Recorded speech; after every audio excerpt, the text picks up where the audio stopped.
Diambil dari proses menyelam itu sudah melalui prosedur yang betul. Jadi mulai laporan penyelaman, kemudian dia terdengar dari penjejak kemarin itu melaksanakan peran-peran, ya, peran persiapan kapal bertempur, kemudian peran menyelam dan sebagainya. Dan saat menyelam juga diketahui lampu masih menyala semua, artinya tidak blackout. Ya sudah, sebenarnya sudah kita evaluasi dari awal tentang kejadian ini, ya. Tapi tentunya saya berkeyakinan ini bukan human error, tapi lebih pada mungkin faktor alam. Tapi beberapa pengamat media yang menyampaikan bahwa kapal selam KRI Nanggala ini kelebihan muatan atau kelebihan personil pengawal. Ini sama sekali tidak benar dan tidak berdasar, karena mungkin yang pengamat itu belum pernah mengawaki kapal selam sendiri.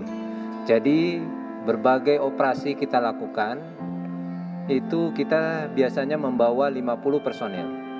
50 personil, bahkan kalau tugas penyusupan, kita membawahi plus 1 regu pasukan khusus. Jadi 1 regu itu sekitar 7 orang. Jadi sekitar 57 orang. Sedangkan pada saat kejadian tragedi KRI Nanggala kemarin tenggelam hanya 53 orang. Dan selain itu pada saat kejadian hanya membawa 3 buah torpedo. Padahal kapal selam ini didesain untuk membawa 8 torpedo.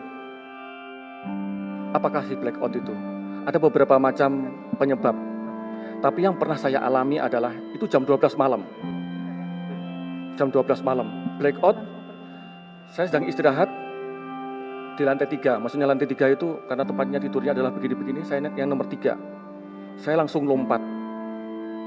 Saat itu posisinya adalah, andai kata ini depan, haluan, ini buritan, maka pada saat blackout itu berarti tidak ada tegangan. Sama sekali nggak ada tegangan, semua mati. Dan hanya lampu emergency yang menyala di dalamnya.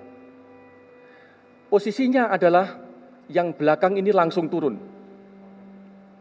Ini kurang lebih 45 derajat, bisa lebih. Langsung wood begini. Tidak sampai dengan 10 detik, itu sampai dengan 90 meter. Sehingga bisa membayangkan, bapak-bapak ibu semua bisa membayangkan bagaimana posisi blackout saat itu. Padahal kita periskop depth. Ya. Kenapa saat itu?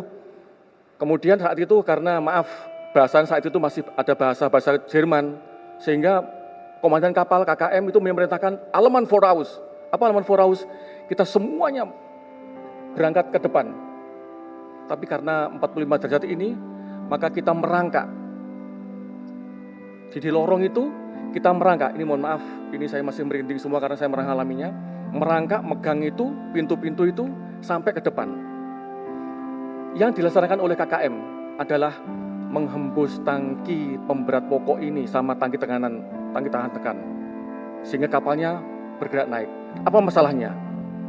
Ada 1 fuse yang putus, padahal kita nggak tahu fuse itu di mana. Tapi karena kecanggihan KKM kami saat itu, pada saat itu sekarang Laksamana Muda Purnawirawan Mas Suri SH, langsung bisa ketahuan, langsung bisa diperbaiki. Alhamdulillah saat itu. Jadi itulah situasinya kalau blackout masuk ke dalam. Nah sekarang ini kalau kita kena internal wave, maka itulah keadaan alam. Keadaan alam berarti kalau sudah terbawa sama arus, begini, apa yang dapat kita laksanakan? Nggak ada yang mampu tuh bisa untuk menggunakan keselamatan apapun, nggak bisa. Ingat, dayanya adalah 2 juta sampai dengan 4 juta kubik. Mampukah untuk melawan itu? Mampukah? Kalau begini, bagaimana posisi personilnya kita? Apakah dia masih tempatnya masing-masing? Ingat saat itu mereka masih terjaga semua. Jam 3.30 itu posisi mereka masih di pos tempur masing-masing. Maaf ini sangat saya menggebu-gebu karena saya merasakan bagaimana saya nggak mau istilah anak buah saya digini-ginikan karena kesalahan mereka tidak mau saya. Ingat, 3.30 mereka masih di pos tempurnya masing-masing. Karena kapalnya masih posisi persiapan menyelam untuk penembakan. Belum nembak kapalnya. Belum nembak. Jadi masih di posisinya masing-masing. dia masih di tempat ruang torpedo, dia masih di tempatnya di PIT-nya, pos tempurnya, dia masih di kemudinya, di ruang mesin. Kalau dia sudah bergerak begini, bagaimana posisi anak-anak ini? Gelundung semua, Pak.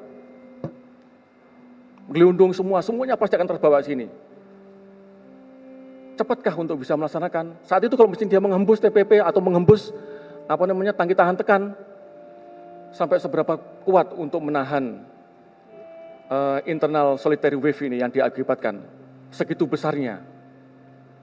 Nah, ini mungkin bisa dilihat kembali nanti bagaimananya, sehingga kita bisa, inilah yang kemungkinan besar bahwa terjadinya seperti demikian, sehingga memberikan gambaran kepada rekan-rekan wartawan juga yang mungkin melihat ini, bahwa sebenarnya itulah kondisinya. Saya bisa merasakan bagaimana yang adik-adik kami rasakan semuanya, karena saya juga pernah merasakan bagaimana yang namanya jatuh. Ingat, kalau 800 meter, itu berarti tidak sampai dengan 1 menit kalau mesinnya itu langsung turun ke bawah. Kedalamannya ini adalah untuk internal wave ini 180-an meter. Bus begini kalau udah masuk semuanya nggak ada tegangan yang tinggi, nggak ada tegangan untuk menjalankan kapal, maka dia akan terus turun ke bawah. Saya nggak bisa dibayangkan.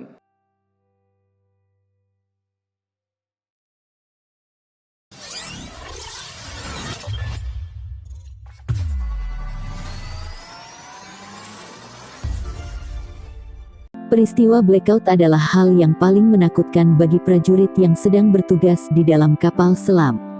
Dan Seskoal Laksamana Muda Iwan Isnurwanto menceritakan saat dirinya mengalami blackout di kapal KRI Nanggala 402. Saat terjadinya blackout, Iwan mengaku sedang istirahat di lantai 3. Waktu mengawaki Nanggala pun pernah mengalami blackout itu.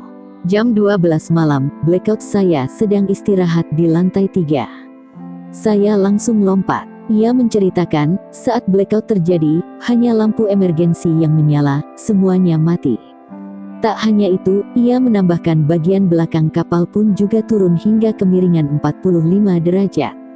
Jadi lorong itu kita merangkak, mohon maaf ini saya merinding semua karena saya pernah mengalaminya, merangkak megang itu pintu-pintu itu sampai ke depan, ujar Iwan.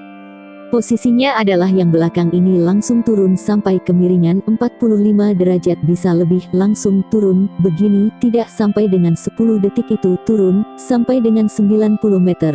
Bapak-bapak bisa membayangkan bagaimana posisi blackout saat itu, kata Iwan. Saat menghadapi situasi tersebut, komandan kapal memerintahkan prajurit diperintahkan untuk pindah ke bagian depan. Tapi karena kemiringan 45 derajat ini, maka kita merangkak. Jadi lorong itu kita merangkak, mohon maaf ini saya merinding semua karena saya pernah mengalaminya, merangkak megang pintu-pintu itu sampai ke depan, ujar Iwan. Untuk menghadapi kondisi demikian, Iwan menyebut KKM waktu itu menghembuskan tangki pemberat pokok dan tangki tahan tekan, sehingga kapal dapat bergerak naik.